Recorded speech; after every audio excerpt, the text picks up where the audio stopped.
to talk a bit about the shootings that have gone on in Toronto over the long weekend.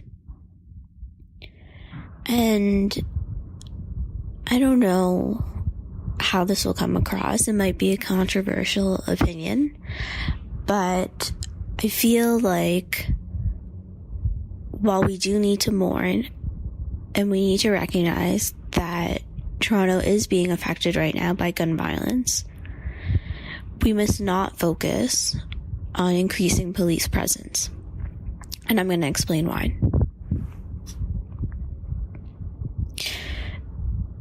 We need to start asking a different set of questions.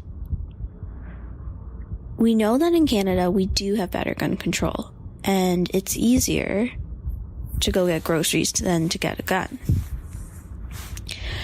But we need to start thinking about how Toronto gets offered up as a progressive kind of city, and yet when incidents like this do occur, or when the safety of the general public is threatened, what happens is a policing of Black communities in an urban space. And if you support policing in Toronto, you're by default supporting policing of young Black people in Toronto as well. And that's something I don't think a lot of people make the connection towards. And a matter of fact is that an increased police presence has never stopped violence, and the stats have showed that, and we'll talk about that later. But for some reason in Toronto, the biggest part of the city budget, and with increases every year, is towards the police force.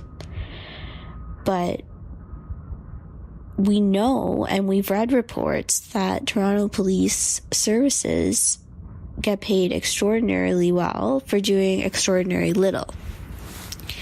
And so increasing this police presence would be increasing surveillance and increasing violence actually onto young Black folks rather than stopping violence. I hope you're following along.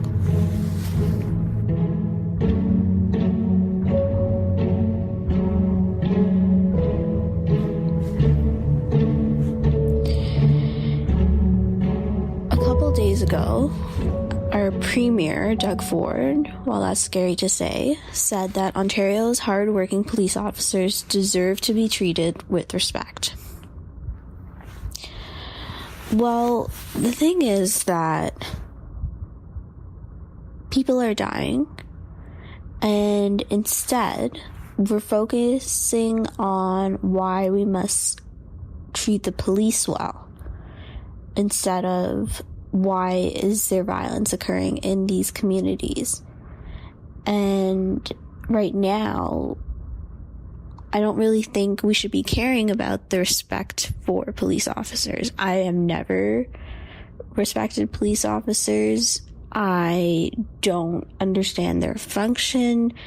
And to be honest, I understand it's all about safety and security. But there have been many incidents in my life where police officers have actually made me feel more unsafe and more unsecure than if I had just tried to go about my life without them. And you might think that police officers are there to help you as well. But the next time something happens to you or you get robbed, try calling them and try seeing what happens, because I'm sure you'll be surprised by their response to you.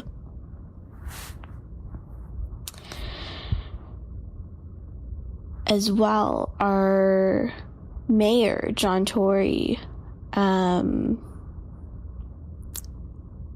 added to the list of things he has called Black people by saying that they were gangsters. And so we see how our white male politicians, our rich white male politicians, are framing this narrative. it's not a gun violence problem, it's a black male problem. So we need to be aware of that. We need to understand how they're framing this problem. And by understanding it and by being critical, we can kind of understand what to do next. And I think it's gotten to a point where we don't need to be surprised anymore by the actions of these men. But now we need to organize.